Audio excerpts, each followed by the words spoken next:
अपनी पत्नी सपना के साथ एक दोस्त के यहाँ हुई नए साल की पार्टी से घर वापस आ रहा था और उस दिन बाहर बहुत ही ज्यादा ठंड थी।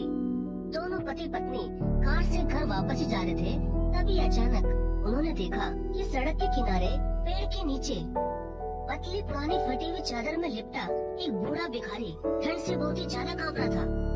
मोहन उसे देखकर बहुत ही ज्यादा दुखी हो गया। तभी तेजी से उसने गाड़ी रोक दी।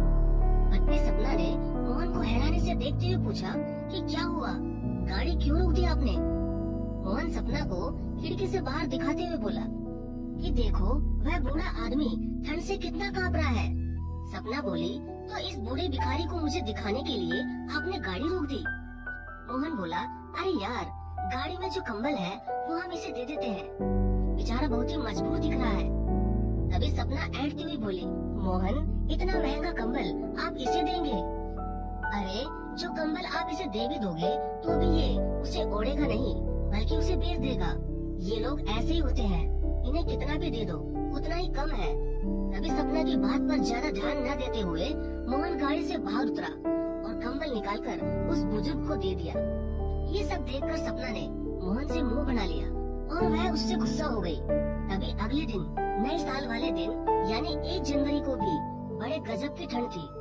आज भी मोहन और सपना एक फंक्शन से लौट रहे थे, तो सपना ने कहा कि चलो मोहन एक बार देखें कि उस बूढ़े गरीब का क्या हाल है। ये बात सपना ने जानबूझकर कही थी ताकि वो उस गरीब को लालची और झूठा साबित कर सके।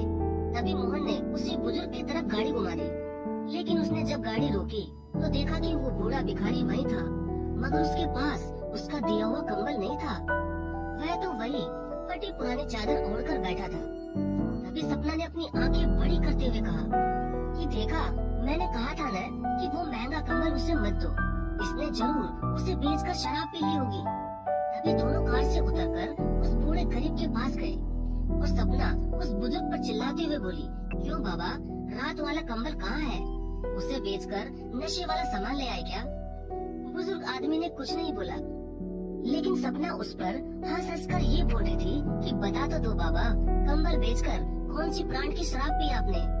तभी मोहन बोला कि सपना, क्या तुम पागल हो गई हो जो एक गरीब पर इतना हंस रही हो और उसका मजाक भी उड़ा रही हो? तभी वो बूढ़ा आदमी आंखों में आंसू लिए सपना की तरफ देखता हुआ बोला कि मेम साहब, जो कंबल साहब ने कल मुझे दिया था वो मैंने सामने बैठी उस गरीब महिला को दे दिया। उस महिला का दिमागी संतुलन थोड़ा खराब है और उसके कपड़े भी फटे हुए थे। कई लोग उसे गंदी नजरों से भी देखते थे, इसलिए मैंने वो कंबल उसे दे दिया। ये कहकर वो बूढ़ा गरीब आंखों में आंसू लिए ही अपना मुंह उसी फटी हुई चादर में ढककर रोने लगा। बूढ़े गरीब की सच्चाई सुनकर सपना को अपने आप पर बहुत ही ज्यादा शर्मिंदगी होने लगी और उसने उस बूढ़े गरीब से माफी भी मांगी। और उसी समय सपना एक नया कंबल लेकर आई और वो कंबल उस बूढ़े गरीब को दे दिया।